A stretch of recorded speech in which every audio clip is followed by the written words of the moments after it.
Hey, everybody. I just wanted to welcome everybody to the Aspect Research Center for Autism Practice webinar.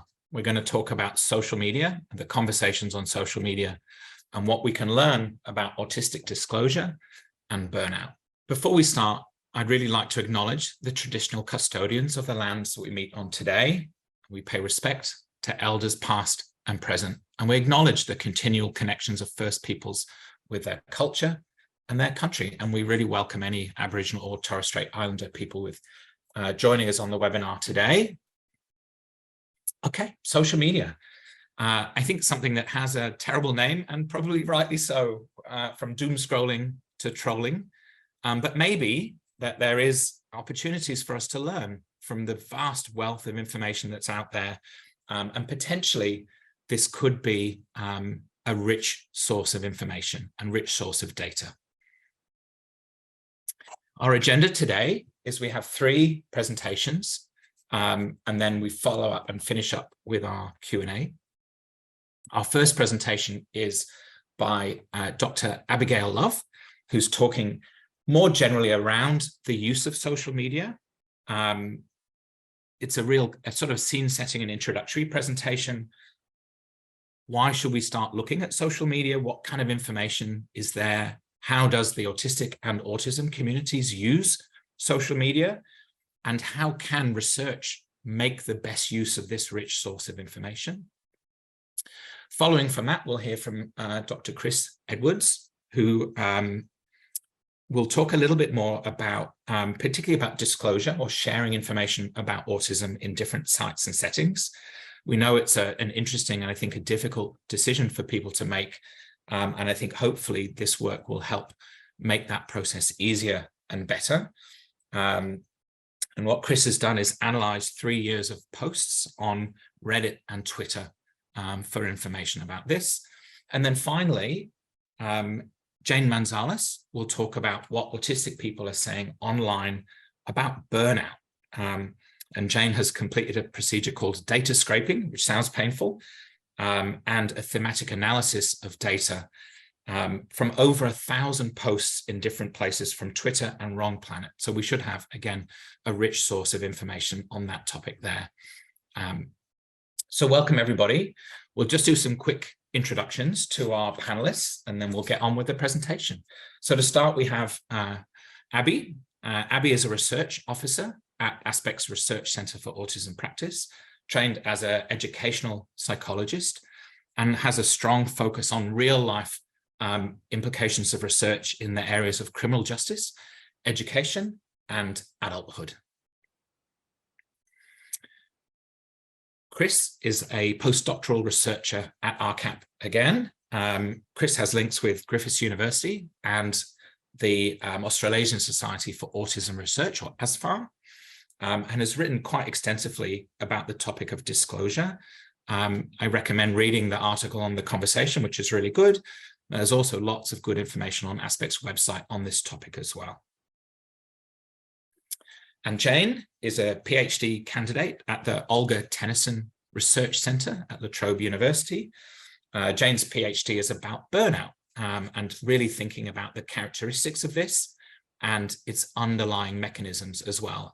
And hopefully using that information partly to prevent burnout from happening, but also help to support people to recover if and when that happens. So welcome, Jane.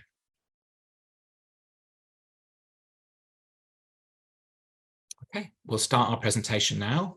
We'll see you, I think it's about 45 minutes worth of information, and we'll see you for questions and answers on the other side. Hi, everyone. Thanks for coming to our webinar. I'm Abby Love, an educational psychologist and researcher at Autism Spectrum Australia, and I'm excited to get to start off this webinar by talking in general about social media and how we can use it within autism research. And that should lead really nicely into the 2 specific research studies that made use of social media data. So in 2023, it's really clear that social media is a dominant tool for communication. So for both receiving and sending information, creating community, understanding others' experiences, sharing, learning, and connecting with others. For researchers, social media including social networking sites and blogs, have become a research tool, an incredibly important source of information. and specifically for those like myself who are interested in autism research.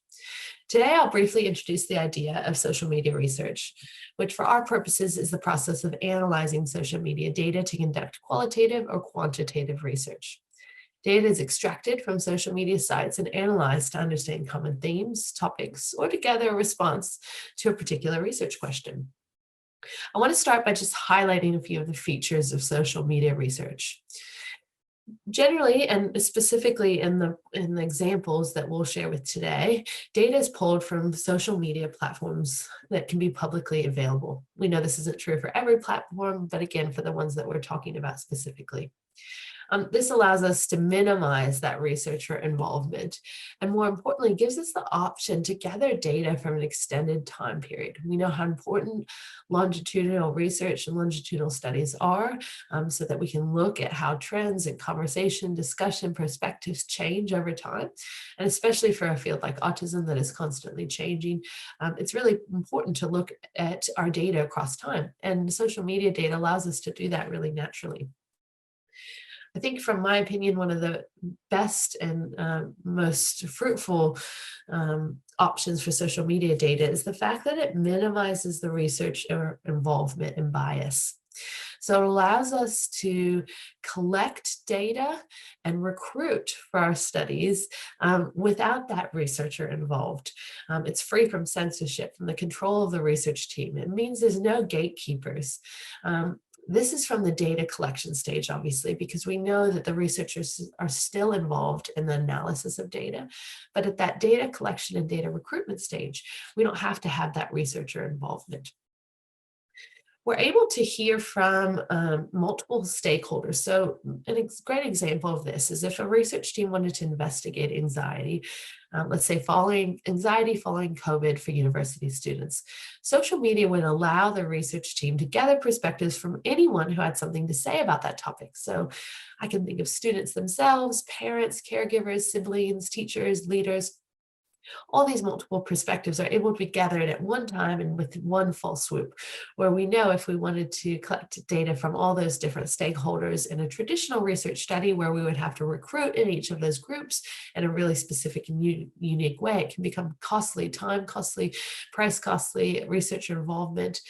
So again, it allows us to get those multiple perspectives on one topic, and allows us to get this wide range of perspectives. And I use the word wide here because we're able to get, for example, international perspectives if we would like, diverse, and most importantly, those perspectives from people who may not traditionally participate in a research study. And we're doing this without the cost of a traditional method like interviewing. If we knew we wanted to do international interviews, that could be quite costly to a team. For example, if it is common for a particular cohort to respond to a research study advertisement, we know that we do not throw our net out and bring back a really diverse, unique perspective. We know that we have a specific cohort of individuals who respond to our research studies. So the use of social media allows us to gather this wider range of perspectives. So for researchers who experience challenges with recruitment calls or want to remove the bias that may come from a research team asking a standardized set of questions, social media can be a really powerful option. Got no bias from the research, the data collection and recruitment stages. We have less challenges with things like recruitment calls, and we remove those steps like how questions can often be framed by researchers creating bias. But for autism research specifically, social media platforms present even more potential benefits. So there's a recent paper published by Dr. Sandra Jones. I've got the citation below. It was published in Autism in Adulthood that discussed the challenges around current research tools used within autism research, including accessibility issues and lack of co-production. Dr. Jones makes a recommendation to examine closely the tools and measurement that we use to ensure that autism research is actually measuring the experiences of autistic people. So social media plays a critical role in following this recommendation. It allows us to go straight to the source and get those firsthand experiences from those people who are experiencing them. Social media also is a powerful tool for autism research because autistic people in particular often have a preference for technology. They feel more comfortable, confident and authentic in communicating online rather than face-to-face or over the phone. And often we know that autistic individuals demonstrate a strength as technology users. So going through technology to hear their perspectives and listen to their voice is a really useful solution to making sure we're getting these authentic experiences. We know that autistic people can use social media to share direct access to their lived experiences. So again, turning our listening ear to hear those lived experiences and to gather perspective can be a really, really useful step in our research. Now, I just want to demonstrate what this looks like, or if you want to go and explore some researchers who have done this, have used social media as a tool. I've pulled a few recent examples. We've looked at constructs such as identity, aloneness, and burnout. All have been explored using social media research and methodologies. And we've answered questions around diagnosis, therapy, and vaccine. So as you can see, there's this wide range of topics that are accessed through this research methodology. It's a naturalistic approach to collecting data, minimizes that research involvement, and allows online conversations to happen naturally with people writing about what's really, really important to them. So what platforms are being used? Today, I'm going to highlight 3: Twitter, Reddit, and Wrong Planet. These are just general introductions to the platforms. And then when we get into the next 2 presentations, those researchers will tell us a little bit more about how they use those specific platforms. So let's start with Twitter. Within Twitter, we have tweets or Twitter posts that are limited up to 280 characters. Users can share those posts, retweet them with their followers, share them with wider public. And I think the unique thing about Twitter is how short they are. So users have to keep things short and sweet and direct. This is contrasting to another option, which is Wrong Planet. Wrong Planet is a really different platform because it's more congruent with the idea of community. The users within Wrong Planet can be anybody, again, individuals, parents, caregivers, professionals, but they're going to have an interest in autistic individuals or autistic individuals themselves, and allows all those different stakeholders, all those different perspectives to interact, discuss different topics of interest. There's articles, there's how-to guides, there's a blog feature and a communication feature. So lots of different options, but again, it's creating community. Reddit is more similar to Twitter, but Reddit has no limit to the size of a post and includes a network of communities, or what's called a subreddit, on a specific topic. So for example, there's a subreddit on autism. Within those subreddits, like-minded individuals can come together to connect over their shared interests. So for example, I just pulled one example on the screen. If I was interested in autism disclosure, I can type that in the search box and get a number of conversations and discussions around that topic. So we'll get a chance to hear about each of these platforms in a really practical way in a moment from each of our 2 presenters, but I just wanted to give you an example. And across the studies that I mentioned earlier, we see other platforms like Facebook or YouTube being used as well. So it's time to go on to our next presenters. Thank you so much for listening to that introduction, and we're looking forward to hearing from Chris as he describes how the use of social media data helped fuel his research around autism disclosure. Hello, my name is Chris Edwards, and I'll be presenting about what our team found when analysing posts about autism disclosure on Reddit and Twitter. Just wanted to start with an overview of what I will be talking about. Firstly, there will be a quick summary about what the current research says about autism disclosure. Then I'll briefly touch upon how we analyse the social media data. I'll summarise what we found online and what these findings mean. And finally, I'll share some concluding thoughts about what we learned about social media data more broadly. So what does the research say about autism disclosure? Disclosing can be positive. It can lead to more understanding, acceptance, support, workplace accommodation, strengthen relationships. But it can also lead to dismissal, judgment, misunderstanding, bullying, and discrimination. Not disclosing our identity or diagnosis can reduce the risk of being dismissed, judged, misunderstood, bullied, discriminated. But it also presents other challenges such as masking, camouflaging, and that it can be difficult to gain the support we need if others do not know. There are contradictory perspectives in the research about disclosure. When non-autistic people are disclosed to through fictional scenarios or brief videos, the outcomes can be positive. But the autistic perspective is much more negative. It is also likely that research participants drawn to disclosure or advocacy type work may not reflect the wider autism community. There is a clear need for disclosure research to capture and report on what is happening in the real world, away from fictional scenarios and away from traditional research participants. That is why we sought to understand what people were saying online, specifically Twitter and Reddit. So how did we analyze the data? There are ethical considerations with researchers using public data on social media. That's why we selected Twitter and Reddit, as they are as public as it gets, and users are made aware of that when they register for the platforms. We engaged the Australian Digital Observatory to assist with scraping the data from Twitter and Reddit.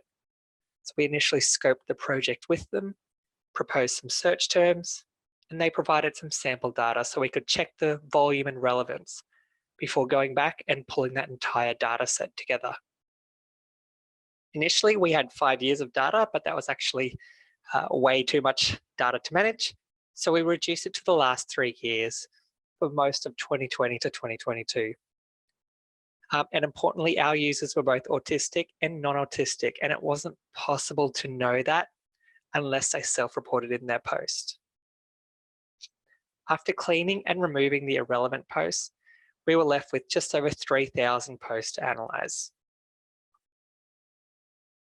We used reflexive thematic analysis to interpret the data and generated 4 themes.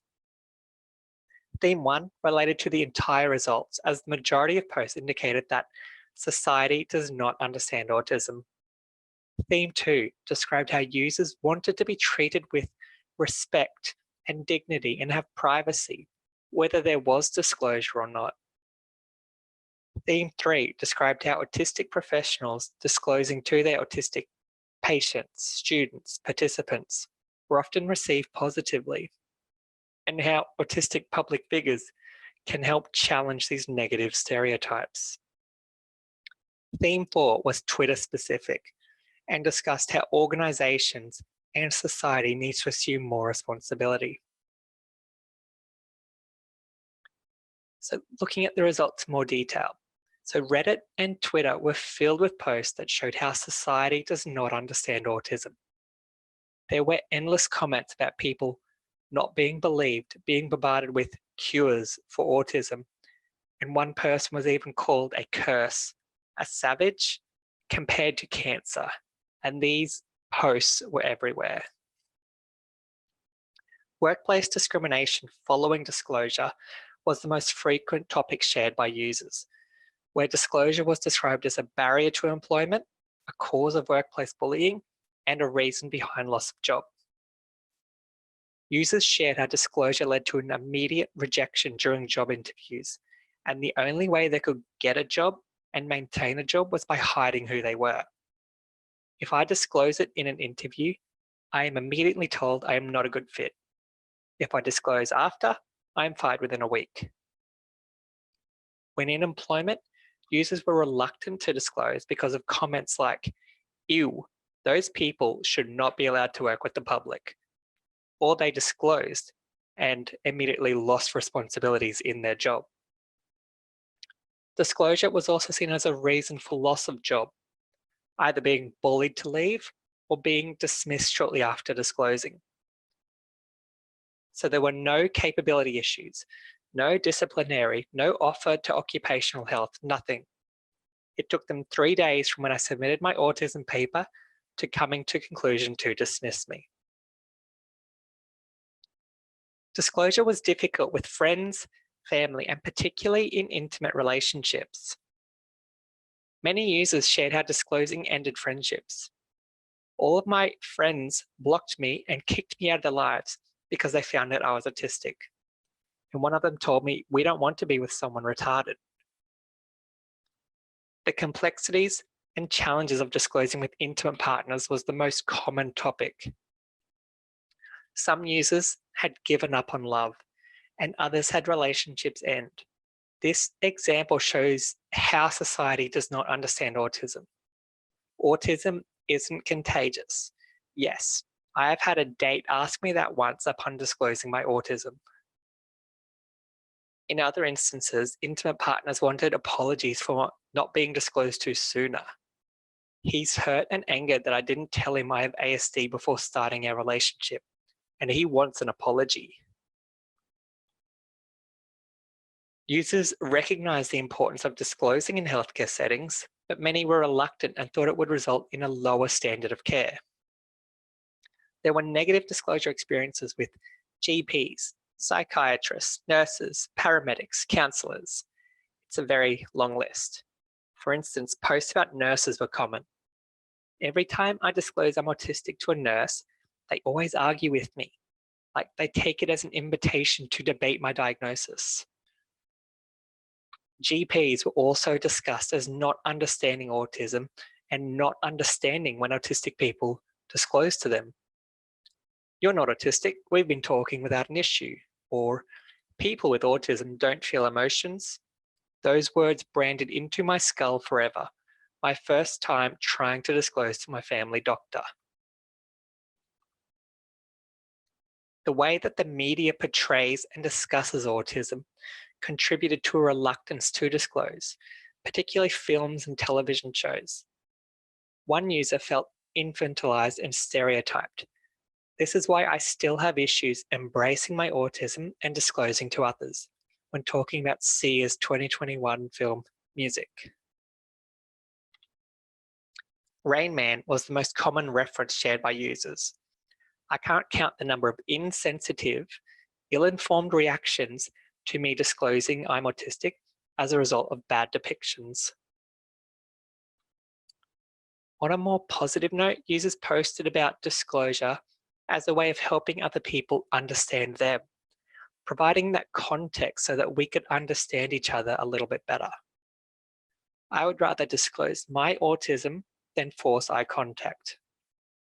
In my world, eye contact is for very close relationships only. There are other, less stressful ways to express that I'm a decent human being who has some manners. Users shared posts about the fear and anxiety even just thinking about disclosure. I don't want to be the autistic recluse, but I'm honestly scared of the world. I don't want to disclose my diagnosis to people whom I need to in order to receive accommodation because I'm scared of what will happen. I'm scared of being judged yet again. I'm scared of being discriminated against. I'm scared that someone will call me a poorly raised child, even though my parents raised me the right way. I'm scared I'm going to be another face on the nightly news. Other users compared disclosure to professional suicide and talked about the impact of masking, that it's impossible to request accommodations for autism without being treated like a child or a murderer, and that I mask hard. The effort to mask destroys me, but at least I'm seen as an equal intellectually. And when one person couldn't mask anymore, I disclosed and was bullied out of the job, and it put me in hospital. Users shared how they just wanted to be treated with respect and they shouldn't feel pressured to disclose to avoid bullying. I shouldn't have to disclose that I'm autistic for you to treat me with basic respect and dignity. But in other instances, disclosure only made the situation worse when you're dehumanized and treated like you're disposable trash. Or one instance, they were frequently bullied. People called him creepy, annoying, and awkward. Then he disclosed and they all started handling him with kid gloves, while still talking behind his back, obviously. Users commonly stated that disclosure was a private and personal choice, not to be forced, not to be non-consensual. The first quote was in response to a grandparent oversharing with neighbours. Completely distraught. She didn't have any right disclosing. It's absolutely humiliating, and I hate this so much. These experiences were common in workplaces, with co-workers sharing to the boss or the boss sharing with the team. My new employer just told the team I had autism. Pretty sure disclosing my disability isn't legal. I wouldn't have chosen to disclose to the rest of the team. Users shared how lived experience was a valuable resource in supporting the autistic community. Users wanted an autistic therapist. They sought out an autistic doctor, or they disclosed to their autistic students, because nobody's going to understand an autistic person like another person on the spectrum. In terms of autism researchers, it's a good thing for autistic participants to see someone autistic thriving in a job that they like in an environment comfortable to them. For a social worker, I make it a point to disclose to my clients for this reason. It might not be the exact same experience, but I found it provides a better sense of trust and empathy. Users praise public figures disclosing, such as Anthony Hopkins, Wentworth Miller, Melanie Sykes, Elon Musk, Julia Fox. That they're grateful for each and every celebrity and public figure who chooses to disclose their autism. It's good and necessary. And that I hope more successful autistic people do come out in the future to help break this harmful stereotype. And the nuanced manner in which Wentworth Miller opened up about being actually autistic sets a good example for other high-profile neurodivergent people who are still in doubt about how best to disclose. The final theme described how society needs to assume more responsibility for facilitating disclosure and improving outcomes for it. If workplace systems and processes were designed or adapted to be neurodivergent inclusive, then personal disclosure would be less necessary. In one instance, my employer has accommodated my ADHD and autism without me ever even disclosing either. They just do what is needed to support their employees. So what do these findings mean? This lack of understanding of autism, including stigmatizing and discriminatory responses, is everywhere. Employment, dating, healthcare, friendships, family, even contributing to additional mental health concerns. We already know the impact of stigma is wide-ranging, with autistic people more likely to be victimized, experience healthcare difficulties, mental health concerns, less likely to be employed. The impact of society not understanding autism is overwhelming. Workplace experiences were disgusting, including experiences of disclosure leading to bullying and hospitalization. Organizations have to do better. We know healthcare professionals lack knowledge and confidence in supporting autistic people, and that is partly why we don't disclose even though it should help. These are professionals when we are at our most vulnerable, and they need more knowledge and confidence to support us so that we can trust and disclose when needed. There are benefits to autistics supporting and disclosing to autistics in employment. Organizations directly supporting the autistic community could benefit the most from creating more inclusive environments. Autism in the media can be problematic and promote stigma, but more diverse portrayals, more ethical, more accurate reporting can help reduce stigma rather than promoting it. Media can be part of the solution to society not understanding autism. What did we learn about social media data more broadly? There is so much public data sitting on social media waiting for researchers to analyze in an ethical way, of course. Twitter has over 300 million monthly active users across the world, sharing short, sharp messages about a topic of interest. Reddit has even more users, approximately over 400 million monthly active users. The stories that we read were so powerful. People were sometimes sharing essays about their entire lives, captured in a way that flows much more naturally than interview questions. And it was a different sample, which can explain the different findings to previous disclosure research. But we also need to consider the limitations to social media data, that it requires technical skills to post, that it's difficult and often impossible to report demographics, and that depending on the topic, users are more likely to share negative experiences rather than positive ones. For people without technical skills, the Australian Digital Observatory can help discuss the project topic and scope. And here is the Australian Digital Observatory's promotional slide.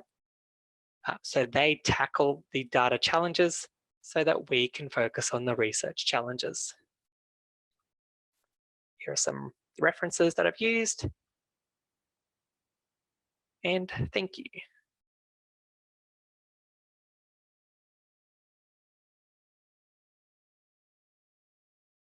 So thank you to ARCAP for the invitation to present about my research today, and to Tom for the introduction at the beginning of our session.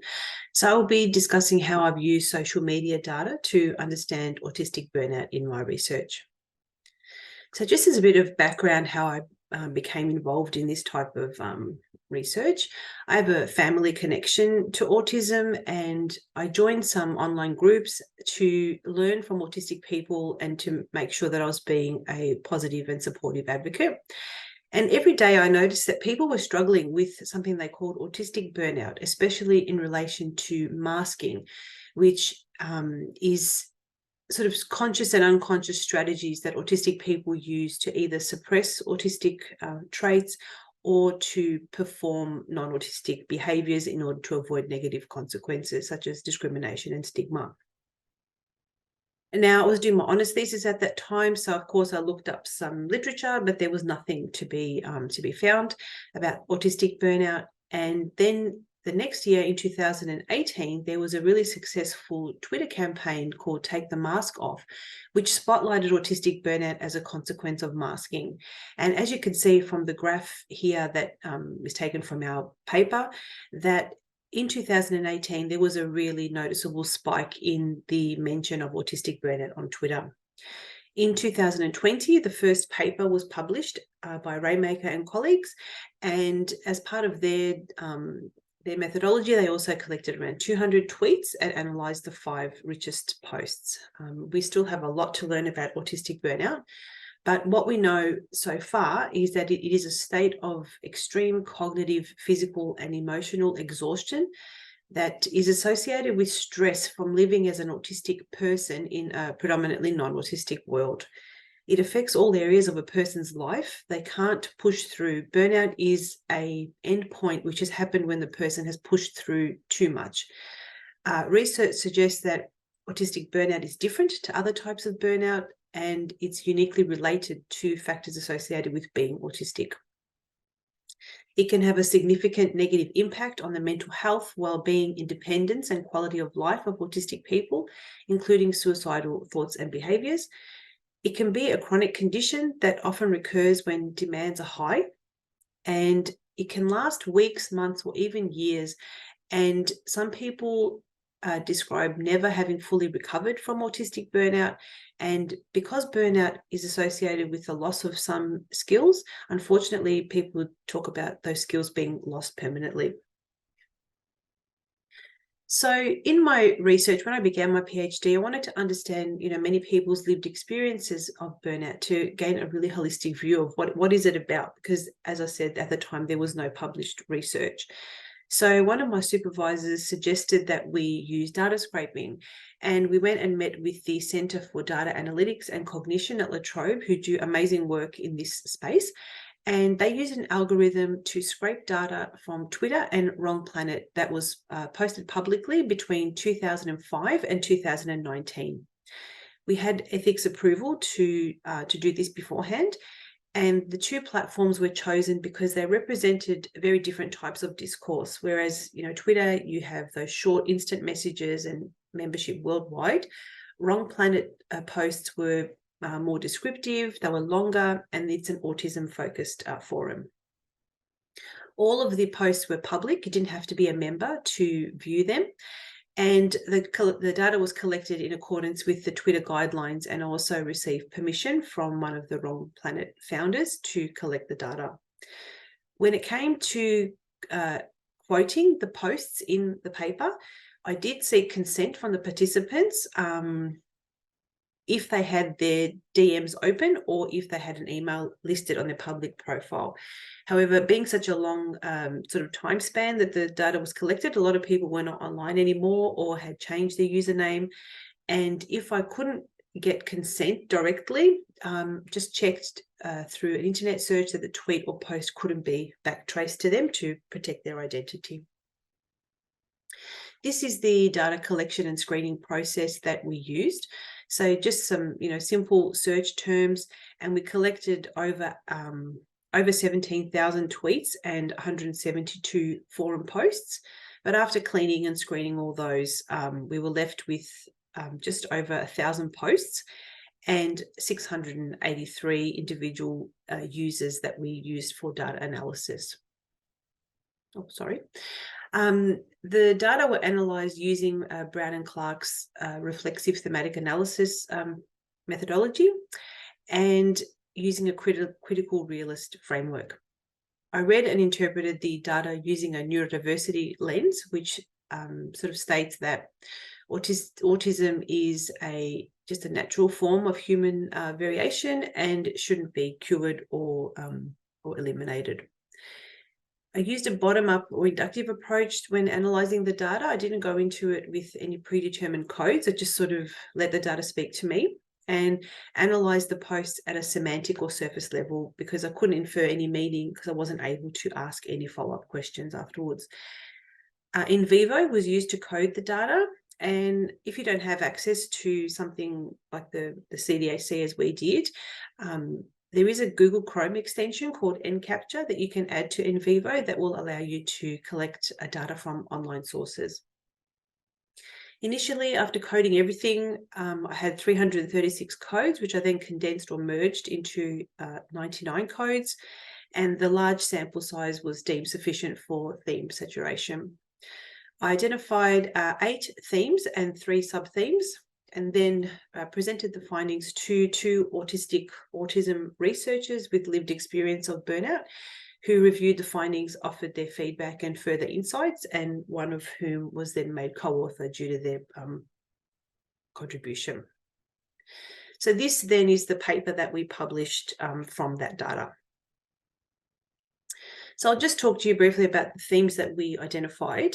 The first theme was a theme in itself, but also the overarching theme that sort of was really clear throughout all of the data is that there is a real systemic and pervasive lack of autism awareness.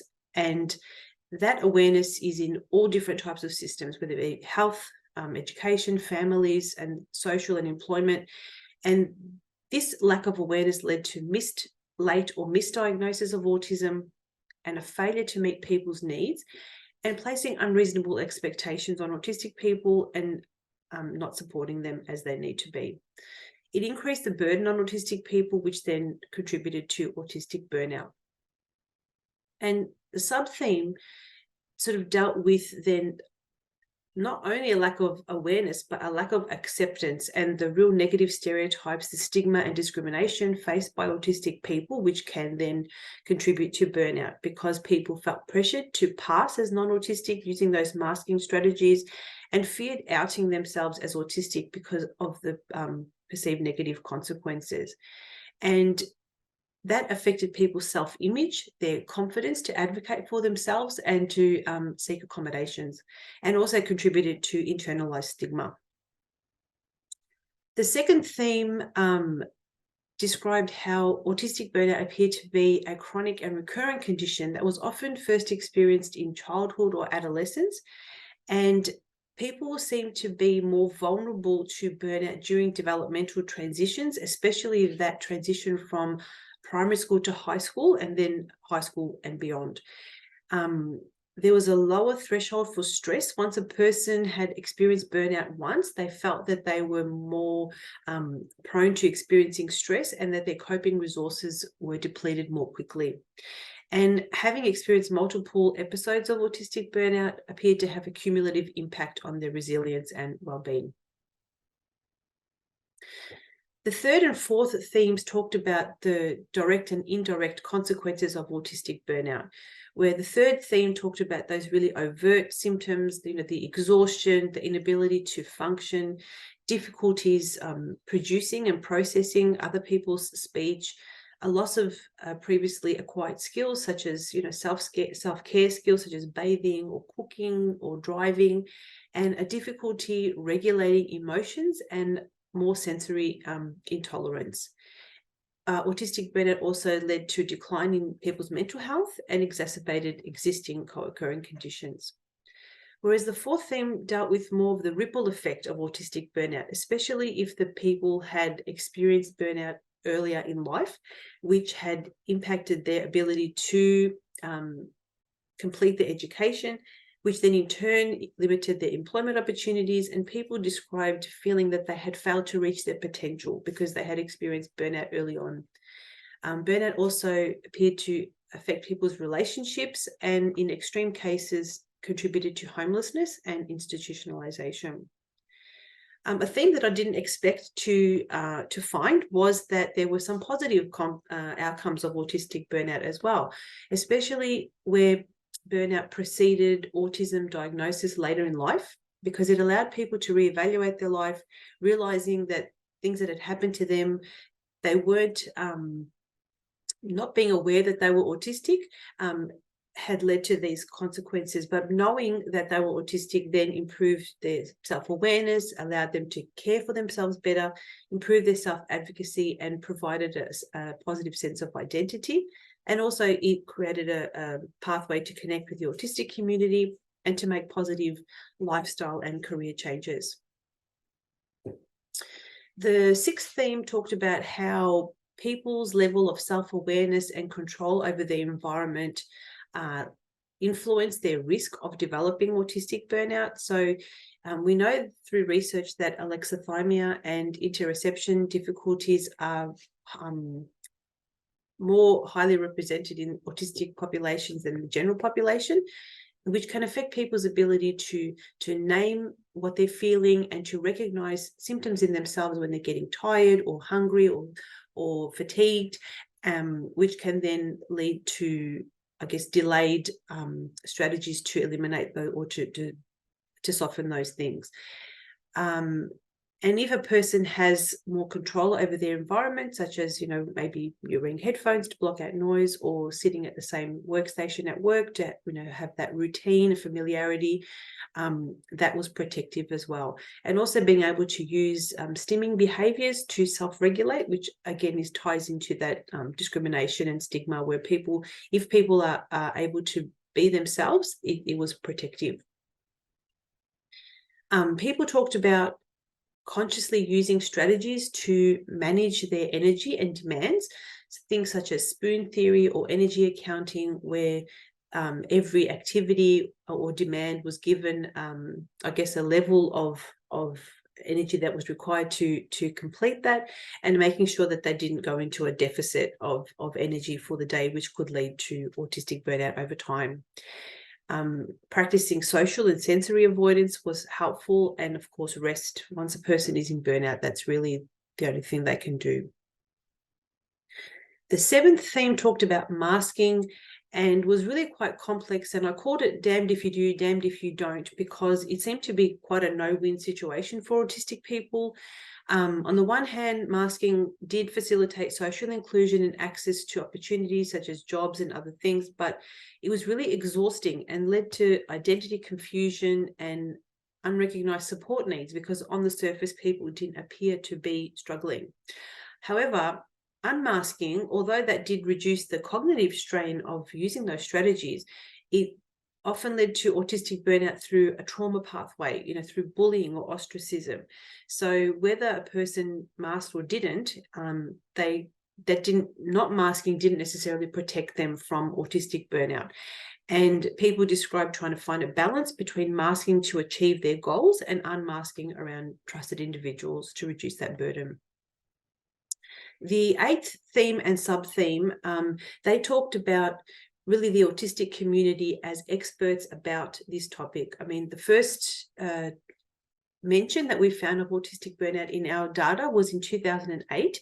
And as I said, the first study wasn't published till 2020. So that's decades of knowledge that autistic people have, and they really showed that through the data. It was really clear, you know, they knew all about risk factors, symptoms, you know, the impact, prevention and recovery, and really freely shared that information to educate other people and encourage non-autistic people to use the Asking Autistics hashtag to learn from lived experience. And people that didn't have support offline often found that support and empathy and belonging with other people through the online forums to support them through autistic burnout. So just in conclusion, what I learned from this experience of using data scraping in my research was there were some positive and negative. So on the negative side, once the paper was published, some users on Twitter were really critical of the methods that we used. It actually reinforced their mistrust of autism research and researchers. They felt that we had invaded their safe space, and they didn't want their tweets to be used in research, even though the Twitter terms of service do state that tweets can be used in that way. As a researcher, you're unable to ask follow-up questions or to explore any interesting insights that come out of the data. And you can't support participant well-being if someone is struggling. You can't give them any support numbers or resources. Also, you can't confirm the diagnosis status of the participants or the demographic information. And just be aware that the journals that you submit your work to may not appreciate the data methodology that you've used. I did have my first this paper was rejected, desk rejected, the first time we submitted it because the editor said the methodology wasn't reliable, and they didn't approve of it. However, I think that the novelty of it is a strength. It's sort of something that, you know, it aligns with our modern world, and you can achieve larger sample sizes than you can in regular qualitative studies. There's no researcher interference. These discussions and insights are really naturally occurring, organic, and you're not swaying people either way with what they share. You can capture what's happening now and also examine how discourse has changed over time. And people who can't participate in traditional research can also be heard, because, for instance, in our data, we found that there were some people who were in autistic burnout and they weren't able to participate in face-to-face conversations or interact with people offline. However, they could communicate online. So there's just some references, and I look forward to any questions that you may have.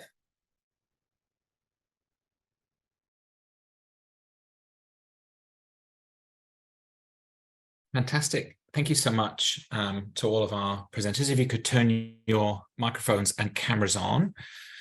We've had a lot of interest. It was quite a brutal topic, and it was kind of lots of difficult stuff. It's hard to hear. I think probably not surprising for many of you in the chat.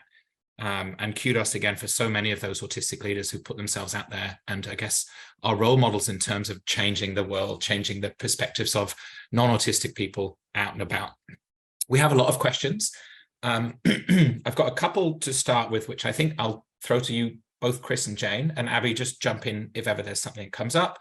And then we've got a couple each for Chris and a couple for Jane. So the first one was really just about consent. And obviously you're capturing information from people. I think Chris and Jane, you've done that a little differently. But how do you sort of try to make sure that people's consents are included as best as possible? Jane, I think you talked to that, but if you could explain a bit more, that would be great. Well, when you collect the data that's less of a, I guess that was less of a concern. That without ethics approval, they wanted to make sure that we were only collecting publicly available posts, like we weren't able to access any private messages or anything like that. But and when you sign up to have an account, as Chris said, you do. You don't read all the fine print, but in the fine print, it does say that your research, your data can be used in research. However, when it came time to actually quote the participants, our ethics board was very concerned that we could possibly be identifying people because they hadn't given that express consent. So when the participant did have, actually they didn't even like us calling them participants because they hadn't given consent. So we called them users in our paper. Yeah. But if the users had, open messages, I would message them directly. I think I got 9 explicit approvals to quote them in the paper. Otherwise, I did just copy and paste into a search engine, and if it wouldn't go back to the post, I either I used it then. Otherwise, I either split it or made it in such a way, left out some words so that it couldn't be traced back to a person to protect their identity. So that's sort of how I got around that. Thank you, Chris. Anything to add on to that? No, I think that's about right. That's why we chose Reddit and Twitter, because they're as public as it gets. If you're looking at Facebook, it's getting more complicated. And I guess the most important thing is that you have to go through ethics. There's quite a few social media papers that they just clearly state, oh, well, it was exempt from ethics, or we didn't submit through ethics. And that's it. It's social media data. It's still data. It's still people. It has to be evaluated. Yeah. Actually, can I just add one more thing? Like, I did contact one of the founders of Wrong Planet to ask permission because I wasn't sure. I couldn't read their full terms of service, and he did give permission, but he said, it's public, it's online. You wouldn't need to ask. But I just wanted to cover my bases to make sure that I had done the right thing. Yeah. And I think somebody made the point about this kind of data capture is very interesting, and wondering what kind of feedback you had from review panels about the use of this kind of data. Is it valid? What have been your experiences, Chris? Do you want to start? Our journal article is still under review, so I'll get back to you. Okay, fantastic. Jane? Mine was negative in the beginning. So I think it really depends on the scope of, or the scope of the journal you're submitting to, because the initial journal we did submit the paper to, desk rejected it because they thought it was not a reliable source of data. Sure. Yeah. So just depends. And there was a question around exclusion criteria. Is there any sort of way of excluding people that you think might be posting things that might not be genuine for any reason? Or it's just hard to tell? Yeah, I think that's hard to tell. Abby and I there was quite a bit of back and forth, making sure that we were on the same page in what we were excluding, any irrelevant posts. Yeah. But I guess that's just a limitation to consider. For sure, indeed. And also, in terms of age too, like I was looking at autistic adults, and you can be 13 to have an account, but if I had put, I was looking at autistic adult experiences, and sometimes you had to read between the lines. If someone had said, talking about high school, if they were in high school, if you could tell from their post that they were not 18 plus, then I excluded them, even though they may not have specifically said their age. But in Wrong Planet, a lot of people did have their age on there, which made it a little bit easier. Yeah. There was a question about COVID impact that I think was addressed to you, Chris, but I think probably is relevant for you, Jane, as well. Chris, your data set was done during COVID. It was collected post. Have you any comparison data to know whether the stress and the impact on COVID made disclosure any different? And I guess, Jane, as well for you, whether issues of burnout were more apparent as well. Chris? That's something we didn't really consider. We initially had that 5 years of data, which may have opened up for that comparison. But from the 3 years of data, we still had 3,000 posts. So the 5 years, it just would have been too overwhelming to look at. So I guess we don't really have that info. Yeah. Jane, was that something that was part of your study? No, my data was collected prior to COVID. So, but I would love to do a follow-up study to see how, because avoidance is sometimes a coping strategy, I would really be interested to see whether it actually was a protective thing for some people, not having to be in these, offices or dealing with people. So I'm really curious to see how COVID impacted autistic burnout. Fantastic. Jane, we had a question from Penny. Penny's a prolific Twitter user anyway. Yes. And asked the question, did the move from 140 to 280 characters change the sort of data that you were able to collect? It didn't, because it was the keywords that the algorithm sort of collected those posts. So if, regardless of the length of the post, if those terms were in the post, they were collected. I think from there, the only negative thing was that if it was a thread and the term was only used in one of the posts, it didn't collect the whole thread, which was a little bit, because sometimes you had a really interesting insight happening and then it was like, oh, it got cut off. But yeah, it wasn't so much the change in the characters, it was more if the keyword hadn't been used in subsequent posts that it limited. Yeah. I'll chuck one more question in and I think we have to move. I can see there's so much chat going on. I'm sorry if I've missed any, but we will try and answer any remaining questions. Jane, just for you, there was a question around linking interoception and alexithymia with burnout. And I wondered what you had to say on, what the link between those things might be. That's really interesting. And I've actually, in other research that I'm working on at the moment, I've developed a conceptual model to understand the underlying risk and protective factors. And that is something that I've included in there because, when you have difficulty, you're feeling burnt out, but you don't have the words to express what it is that you're feeling. It's very difficult then to implement those protective strategies and things like that. Or, if you don't recognize in your body, if your interoception is a little bit, off and you can't recognize that you're hungry or you're tired and you sort of gets to that really crisis point, then, those things over time can lead to burnout. But there's so much with burnout that has not been explored yet, but it's definitely something that's not only by my research team, but also others have recognized that link and we're working on it. Yeah. Okay. We have to wrap up now, unfortunately, but please, can everybody just put some thanks in the chat for our fantastic presenters. Abby, thank you. That was such an interesting introduction and shaped things beautifully well. Chris, thanks for smiling through all of yours, even though it was pretty hard to hear a lot of that kind of stuff. And Jane, was super interesting. Thank you. And it was great to see the connectivity between all three as well.